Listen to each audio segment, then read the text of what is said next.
Assalamualaikum warahmatullahi wabarakatuh. Alhamdulillahirrabbilalamin. Kita berjumpa lagi bersama Ibu di pelajaran IPS.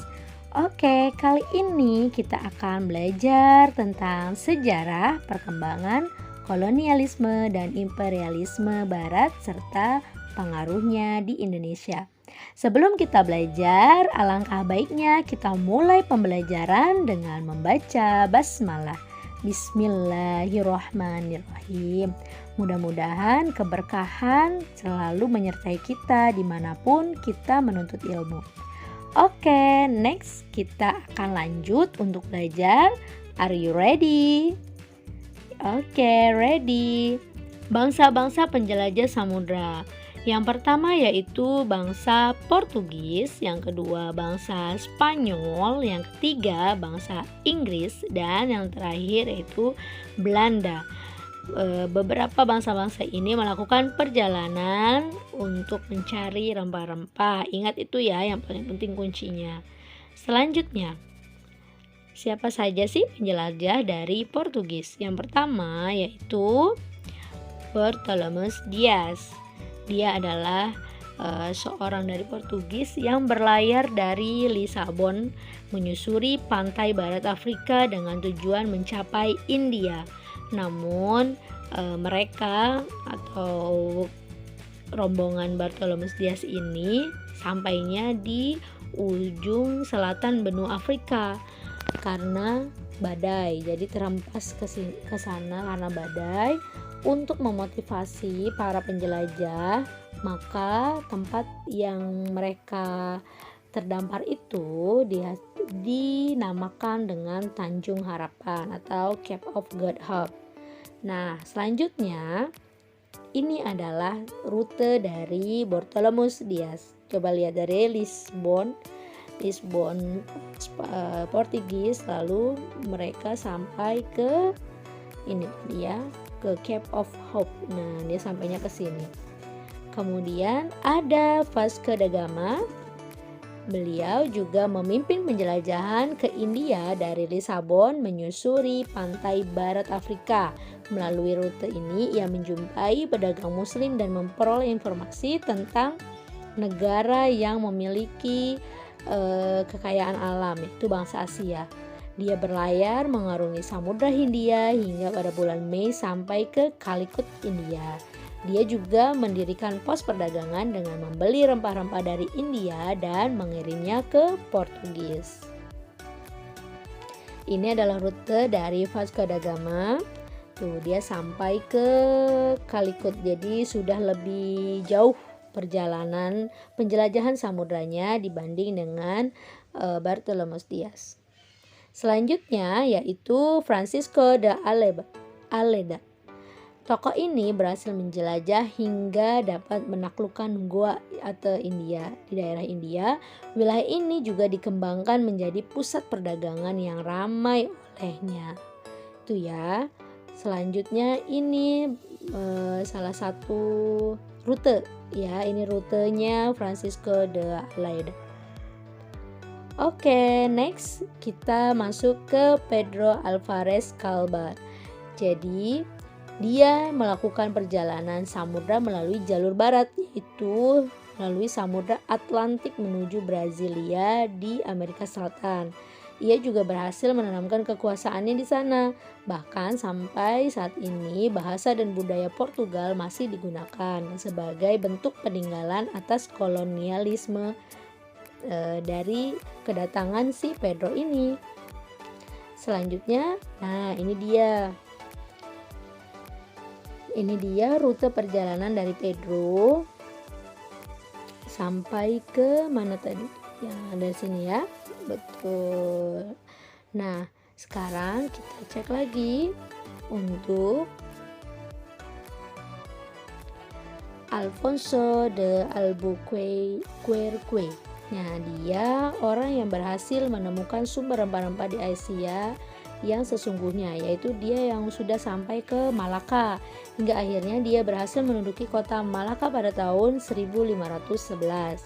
Ketika Malaka dikuasai olehnya, para pedagang dari Islam yang semula mencari rempah-rempah di sana berpindah lagi mencari sumber rempah-rempah lain, yaitu ke Aceh, Banten, Demak, dan Makassar sebagai pusat perdagangan mereka. Ini rute dari Alfonso de Albuquerque. Selanjutnya kita cek penjelajah dari Spanyol. Ada Christopher Columbus. Nah, kalian pasti nggak asing ya dengar nama Christopher Columbus. Ya, benar. Ia adalah seorang penjelajah yang menemukan benua Amerika. Dia berlayar menggunakan 3 kapal yang bernama Santa Maria, Nina, dan Pinta, mencari rempah-rempah ke dunia timur hingga sampai ke Pulau Guanahani yang terletak di Kepulauan Bahama, Karibia. Setelah 2 bulan berlayar di Samudra Atlantik, ia menamai penduduk asli di kawasan tersebut sebagai Indian, sehingga Kepulauan Baham dikenal sebagai Hindia Barat. Pada tahun 1492 sampai 1504 dia menemukan benua baru yang diberi nama benua Amerika, sehingga perjalanan lain ikut berlayar sampai benua ini hingga Cortez menduduki Meksiko. Jadi setelahnya mereka juga mengikuti rutenya si Christopher Columbus ini sampai si Cortez menduduki Meksiko dan menaklukkan suku Indoan ya. Dan juga ada Pizarro yang menduduki kerajaan Indoan di Peru atau Inca pada tahun 1530. Ingatnya gitu ya, Christopher Columbus adalah benua Amerika. Nah, ini dia rute dari Christopher Columbus. Berjalan dari tadi nih tuh dari sini, dari Eropa. Dia berjalan melalui Atlantic Ocean sampailah kepada Meksiko. Oke, selanjutnya yaitu Ferdinand Magellan. Ia berangkat 10 Agustus 1519 berlayar ke barat didampingi oleh Juan Sebastian Elcano yang menulis bahwa bumi itu bulat. Pada tahun 1520 atau setahun setelahnya menyeberangi Samudra Pasifik, dia kembali ke Kepulauan Masava dan diberi nama Filipina ya. Jadi nama Filipina ini diambil dari Raja Spanyol saat itu yaitu Filipin II. Ia gugur dalam pertempuran melawan Mactan dan berlayar menuju Maluku. Ini adalah rute dari Ferdinand ya. Oke, selanjutnya penjelajah berasal dari Inggris.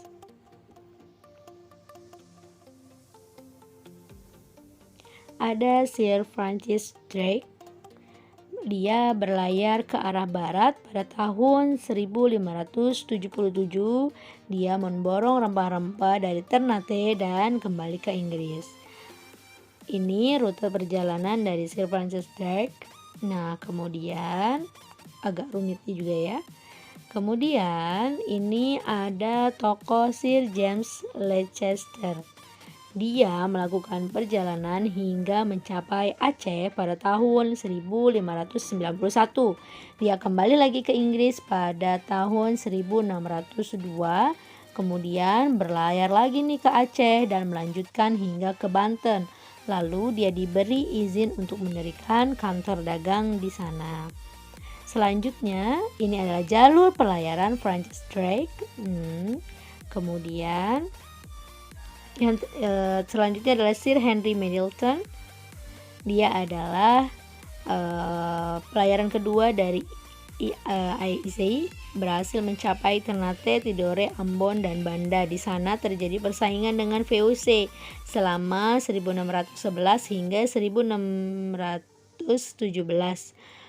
Nah, orang Inggris ini mendirikan kantor dagang di Sukadana, Kalimantan Barat Daya, di Makassar, di Jayakarta, Jepara, Aceh, Pariaman, dan Jambi. Jadi kalau Inggris itu kantor dagangnya disebut EIC, dan kalau Belanda VOC. Oke, next. Penjelajah dari Belanda. Yang pertama adalah Dirk Barents. Dia adalah mencari benua Asia melalui jalur utara, yaitu tahun 1594.